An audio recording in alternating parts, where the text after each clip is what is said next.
Salam alaikum wa rahmatullah, chers enfants, j'espère que vous allez tous très très bien.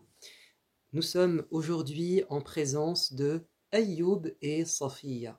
Ayoub et Safiya, je suis sûr et certain que si vous réussissez à acquérir la qualité dont je vais vous parler aujourd'hui, si vous vous dotez de cette compétence, vous allez devenir des exemples et des modèles, des meneurs et des leaders.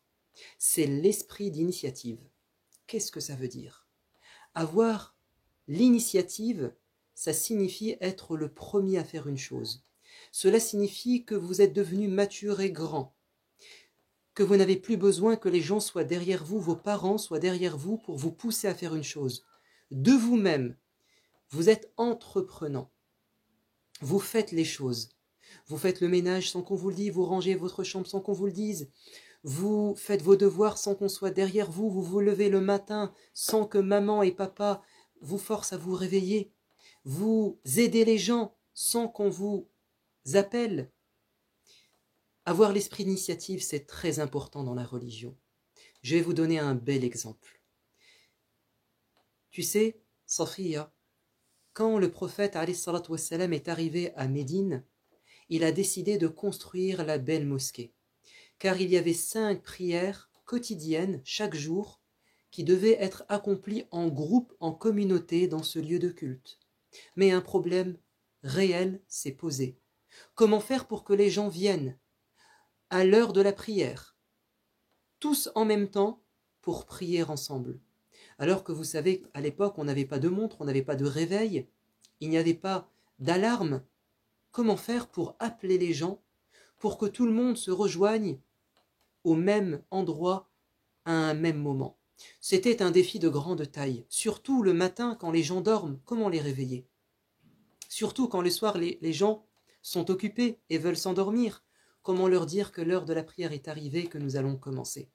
Le prophète de l'islam a rassemblé les compagnons et il leur a dit: voici un problème, qui aura l'initiative de trouver une solution, attention, originale? Car le prophète de l'islam veut que nous fassions des choses les premiers, c'est-à-dire des choses nouvelles, des choses utiles, être meilleurs que tout le monde. Les compagnons vont se suffire au départ d'être des copieurs, des imitateurs, de faire comme tout le monde, d'être dans le conformisme. Ils vont dire au prophète: mais il suffit de faire comme les chrétiens. Les chrétiens ont une cloche,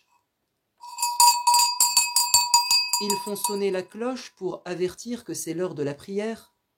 Le prophète a dit: ça ne me plaît pas. J'aimerais que vous soyez à l'initiative d'une nouvelle méthode, d'un nouveau moyen, qui serait encore meilleur. Quelqu'un a dit: prophète, faisons comme les Juifs. Les Juifs utilisent une corne, ils soufflent dedans pour appeler les fidèles à faire la prière.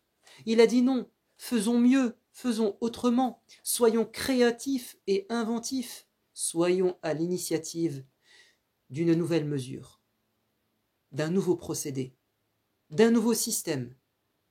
Quelqu'un a dit: prophète, faisons comme les zoroastres, ceux qui adorent le feu, allumons un feu et faisons de la fumée comme un signal dans le ciel quand l'heure de la prière est arrivée.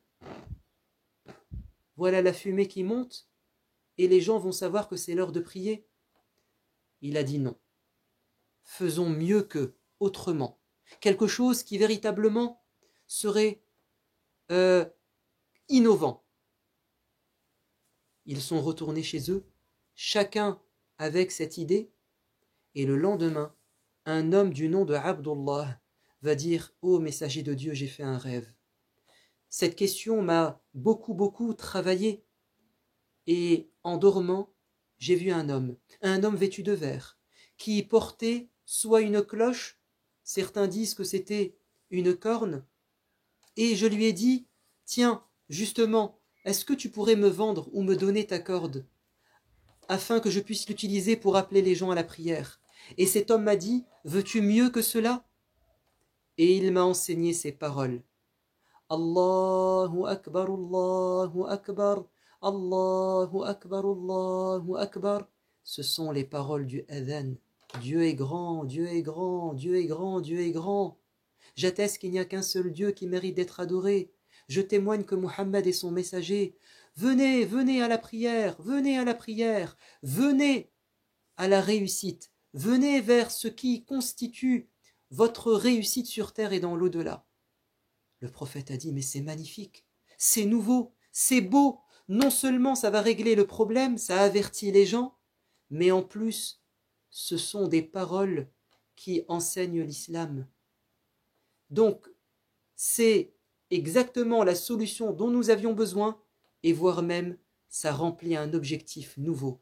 Nous sommes dans la créativité, nous sommes dans l'initiative. Et le prophète a été séduit par cette idée, et quand il a demandé à Bilal de faire le adhan, les gens sont arrivés, et Omar a dit « Ya Rasulallah, j'avais fait ce rêve il y a plusieurs semaines ou plusieurs jours, et les mêmes paroles m'ont été enseignées. » Il a dit « Alhamdulillah, louange à Dieu, vos rêves concordent, vos rêves se confirment. » C'est donc ce que Dieu attend de nous. Remarquez que Dieu aurait pu dire à son prophète immédiatement ce qu'il fallait faire, mais Dieu a voulu que le prophète et les compagnons soient dans l'initiative, qu'ils fassent marcher leur cervelle, qu'ils cherchent des solutions, qu'ils se creusent la tête. Ainsi doit être le musulman, toujours à l'initiative de choses utiles et bonnes, toujours être le premier à vouloir faire le bien. Ayoub et Safiya, que signifient vos prénoms? Ayoub, ça signifie celui qui se repentit. Ça signifie celui qui, lorsqu'il fait une bêtise, demande pardon à Dieu. Et c'était un grand prophète qui a été touché par une maladie grave pendant plusieurs années. Il était alité, allongé, il souffrait. Mais il a toujours été dans l'adoration de Dieu et le retour vers Dieu. Ayoub est un très beau prénom. Quant à Safiya, ça vient de As-Safwa, Al-Istifa, c'est-à-dire celle qui est choisie et élue par Dieu. Et Safiya, ça vient aussi de As-Safa, c'est-à-dire la pureté. C'est-à-dire cette fille qui s'est libérée, s'est purifiée, s'est débarrassée des défauts, de tout ce qui est mauvais. Et c'était surtout l'épouse du prophète, alayhi salatu wassalam. Et c'était aussi la tante du prophète, la sœur de Hamza, la mère de Zubayr ibn al-Awwam. Vous avez de magnifiques prénoms. Nous allons continuer dans une prochaine vidéo à vous parler de l'esprit d'initiative. Sur ce, je vous dis à bientôt.